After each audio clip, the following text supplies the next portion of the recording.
You're listening to RNIB Connect Radio. Victoria Clare is an established sculptor and based in Kent. She's registered blind and lives with the eye condition retinitis pigmentosa. Now, Victoria has been sculpting in the medium of wood for over 20 years and has had many exhibitions over the last 4 years, including a solo exhibition at the House of Commons in 2015. Now, Victoria has a new exhibition coming up soon called Blind, A Sixth Sense, and she joins me now to tell us more about it. Hi, Victoria. Hello there, Simon. How are you? Well, thank you. Now, so your exhibition's called Blind, A Sixth Sense. Tell us a bit about the actual exhibition. Yes, I can certainly do that. The concept of the show really came to me in January of this year. Back in 2016, at the end of the year, I was being trained with a white cane, which has been something that, to be quite honest, I've always tried to avoid, but due to various accidents and trying to keep myself safe, I came to my senses and was trained with the cane, and soon realised within 3 months of training what a beautiful experience that actually was, because it gave me a whole another level of a sense of freedom and trust, actually. And I began to start accepting my situation with my eyes, which has been a long time coming, actually. So what was it about the white cane? Was it the fact that you're publicly admitting then that you have sight problems? Was that the problem? Yeah, I think there was always that sort of cliche with using the cane. Obviously, retinitis pigmentosa is one of those conditions where you can relatively go under the radar. It's not one of those conditions that look, when somebody looks at you, they can automatically see that you have a sight problem. And I've kind of been living like that since the age of 19 when I was diagnosed. Obviously, don't get me wrong, I tell people and I'm not, kind of ashamed of it in any way. However, there's always been that little bit of, I don't want people feeling sorry for me. And if you use a white cane, there's always that, are people looking at me then, getting picked up for, etc. So I think it was that, really. And you fed this then into your work then? Yes, indeed. So once this cane training was done, it just opened me up on a creative level. My work is always very much connected to myself in quite a spiritual way. And I think this led me to explore the visual arts from a blind perspective, which I feel right now at this moment in time is just something that isn't being explored by visual arts. It's very much you go to a gallery and you're not allowed to touch the work in any way, which automatically straight away puts people like myself and other visually impaired and blind people in the minority, because they're not then allowed to experience the work on the show. So I wanted to create a whole new exhibition with 6 new pieces of work that people like myself could completely be immersed into. And also the flip side of that as well is to also invite people without a visual impairment into the visually impaired world, just to see how they feel and how they react and, evoke imagination and sometimes even make them understand what it feels like to actually have a visual impairment.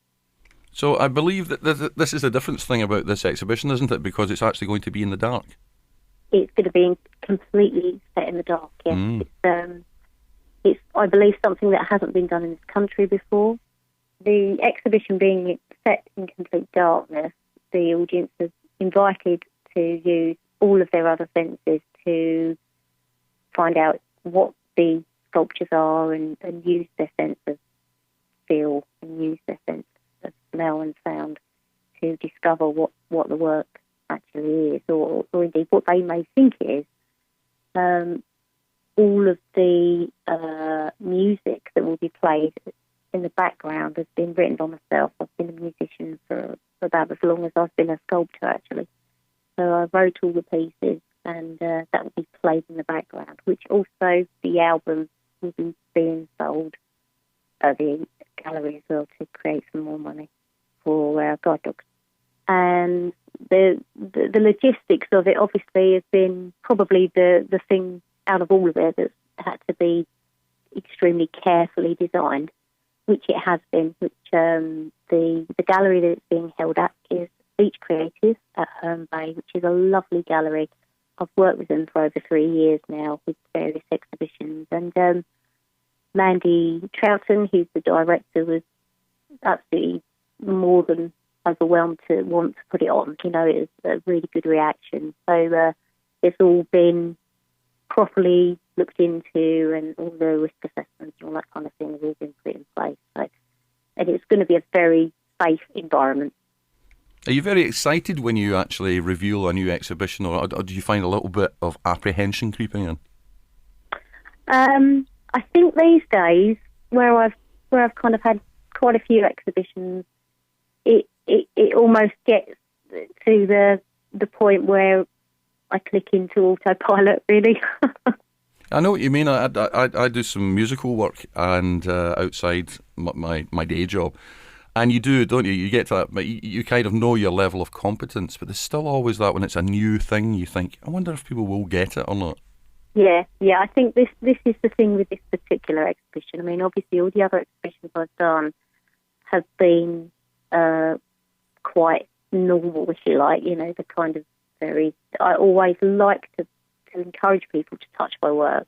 I'm quite engaging when I like to be at the galleries when I'm showing, so I can engage with people and encourage them to do so. But, you know, this is very different because it really isn't about the work. Every other exhibition I've ever done has been about the art. And this is really the message, the blind sixth sense, which, like I say, is represented by 6 artworks. Each piece is sight, sound, smell, taste and touch. And then the sixth sense is really for the audience to decide what they feel that represents for them. For me, it represents a sense of trust and a sense of freedom, which I've explained I gained when I passed with my cane training. And you've had a lot of support, haven't you, and encouragement from the charity guide dogs?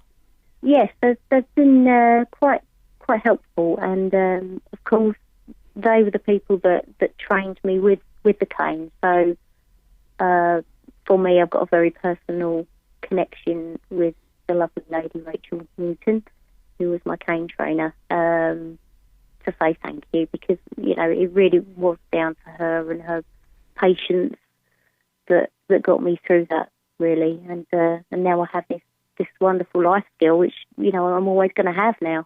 So I know it's going to be subjective, but what would you like people to take away from visiting the exhibition? I think for me it's important that the sighted world understands a little more about the sight lost world and perhaps shows a little bit more empathy towards, you know, people like myself. I think it's very easy for people to be quite nonchalant and kind of very flippant about sight loss. And, you know, it's something that, yes, it's a very practical and physical disability, but there's a lot of emotional connection to losing your sight as well, which I think sometimes people don't quite understand. The exhibition's called Blind a Sixth Sense. Just tell us again, when and where is it? Okay, it runs from the 6th of February 2018 right the way through for a fortnight to the 18th of February, and it has a opening on the Saturday the 10th of February from 5 o'clock. That opening is for invitations, and it's at Beach Creative, which is at Herne Bay in Kent. We wish you the best of luck with the exhibition, Victoria Clare. It's been an absolute pleasure getting a glimpse into your life. Thank you for joining us. Yeah, thanks very much. Thank you, Simon. Bye. You're listening to RNIB Connect Radio.